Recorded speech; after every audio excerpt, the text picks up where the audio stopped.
Are you ready to lose weight and feel better than you've ever felt in your life? I, the Minister of Wellness, am offering an incredible 50% discount code on my Lose 100 Pounds in 100 Days book, which contains the exact meal plan that has helped thousands of our people achieve amazing results. Take advantage before this offer ends by visiting theministerofwellness.com and use the promo code NEWYOU22.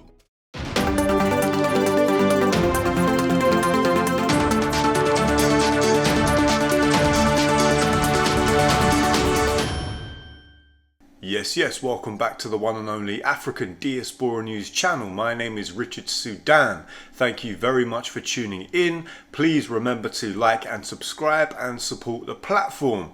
Now, a very interesting quick story for you today, which I saw made some small headlines, and I say small headlines a couple of days ago, but I think it's worth flagging this story up. Let's take a look at today's headline. A headline says from Yahoo News, FBI informant tried to help the Whitmer kidnap plot suspects. FBI informant tried to help the Whitmer kidnap plot suspects. Now, for those of you that don't know, I think it was in 2020, there was a plot which was foiled to kidnap Michigan Governor Gretchen Whitmer. Now, the plot was foiled by the security services, by the FBI, and it was believed that there were a number of suspected white supremacists that were literally plotting to kidnap the Michigan governor. Now, of course, this is a very serious situation and some serious charges indeed. Right off the bat, I want to say that the defense for the, I think it's 6 suspects, are actually in the process of trying to get the charges thrown out because of the incompetency of the case against them, as they would see it. But the headline here is important because it says that an FBI informant tried to help the Whitmer kidnap plot suspects. Now, the article goes on to basically say that there was a FBI informant within the ranks of the suspected white supremacists who were plotting to kidnap a prominent American politician. Now, of course, the FBI and the article have gone to great lengths to suggest, of course, that their mole within the number of plotters basically went against the orders he was given to obviously update the security services and the FBI about the plot, etc., etc. Now, we know enough about the history of the Federal Bureau of Investigation to know that they've been involved in a number of serious plots and assassinations, all sorts of coups d'etats over the year. The ones that obviously spring to mind is the potential FBI involvement in a number of the assassinations of the 60s, but particularly regarding the assassination of Malcolm X, and of course the assassination of Martin Luther King. And of course, a lot of people would say that the American the American law enforcement system, FBI, security services, CIA, etc., have also had their hand in a number of assassinations of heads of state, of prominent people around the world, including in Africa. Now, what I think is interesting about this story is the FBI sort of suggesting that as soon as they realized that there was their informant was actually trying to help the suspected white supremacists, they quickly slapped him back into position. Now, even if, I say if, let's take the FBI's word for a moment. Let's assume that they literally did have an informant amongst the plot suspects and it all went horribly wrong for the FBI. Even if you take the baseline position, it shows you a gross level of incompetence by the FBI. This is supposed to be one of the most efficient security services apparatus in the world, and because of their incompetency, according to them, of choosing a rat, a mole, an informant who ended up going against their plan. They say they were keeping tabs on the plot, etc., etc. Even if you take that position that their informant went against their wishes, it's quite something that the FBI potentially compromised the safety, potentially the life of Gretchen Whitmer, who's the Michigan governor. Now, Of course, there are a lot of people that will come from the other end of the coin. The other end of the coin is that we all know from studying history that the Federal Bureau of Investigation have allegedly got their fingerprints on all sorts of plots. Lots of people would say, I'm not necessarily saying this, YouTube police, but a lot of people would say that the FBI often keep tabs on different operations, and they either stop those operations or at times, dare I say it, they allow those operations to proceed for the state's own benefit. In other words, for political expediency. Now, I think the other element to this story, really, we've got to mention this, is it's quite incredible. It's quite incredible that there's even the notion that the defense of these 6 suspected white supremacists who plotted to kidnap the Michigan governor even think they might have a case to get the defendants off entirely.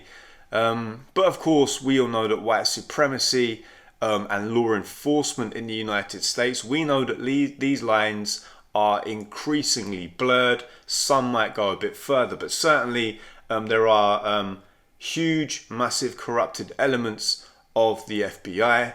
Now, regarding, law enforcement's relationship with white supremacy, we don't really need to go into that in too much detail here. You all know what it is, but there's definitely one rule for white supremacy and there's another rule for everybody else. I'll wrap up by saying this. Can you imagine a scenario? Can you picture the scene where a group of black or Muslim or both plotters were plotting to kidnap an American politician, a governor of somewhere like Michigan? Can you imagine the FBI messing this up as they say they did? Can you imagine the defense for black Muslim individuals that were accused of kidnapping, potentially terror charges? Can you imagine them even being spoken about as if they're going to walk from the case? Because to be clear, people are talking like these suspects are potentially going to get off altogether, or they're going to get a slap on the wrist. And we do know from looking at all sorts of suspected white supremacists and people that we know for sure are white supremacists, we know that they often get a slap on the wrist or they walk entirely. And it's high time that the United States government actually gets its house in order and treats white supremacy for the domestic terror threat it is. Because actually, the more that individuals like Kyle Rittenhouse, like these individuals here, the terrorists that took part in the January the 6th riots, the more that these white supremacists are allowed to have slaps on the wrist, the more they're going to be allowed on the streets to harm and kill and murder black people and continue to pose a deadly threat to black communities all across America. Americans and black Americans, you pay your tax dollars to the government to safeguard your safety. And actually everyone around the world, everyone in the UK, everyone around the world, even the United Nations is identifying white supremacy as a serious threat. Christopher Wray, the FBI's own director, even admitted over the course of the last year or maybe a bit more that white supremacy is not only the biggest domestic terror threat, the biggest growing domestic terror threat. He also said that white supremacy is accounting for the lion's share of the FBI's resources which are being used. So this is a serious situation, this is a very serious situation because, Malcolm X used the word a powder keg, talking about a racial explosion in the past, potentially that might happen in one of his speeches. Well, these white supremacists are being allowed to run riot. And we know what it is. We know why it is. We know why the situation is what it is. But we need to keep highlighting these stories and raise people's consciousness and demand more. But this is incredible. This is an incredible story. The FBI informant tried to help the Whitmer kidnap plot suspects. Check out the story. Thank you very much for tuning in as ever. Please like and subscribe and support the platform.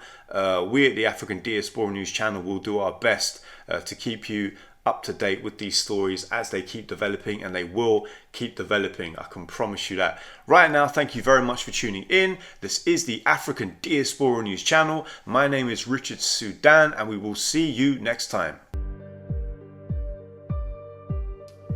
Hello everyone, my name is Mark Edward Blanton with The Real South Africa. And I am Dr. Latasha Blanton, also with The Real South Africa.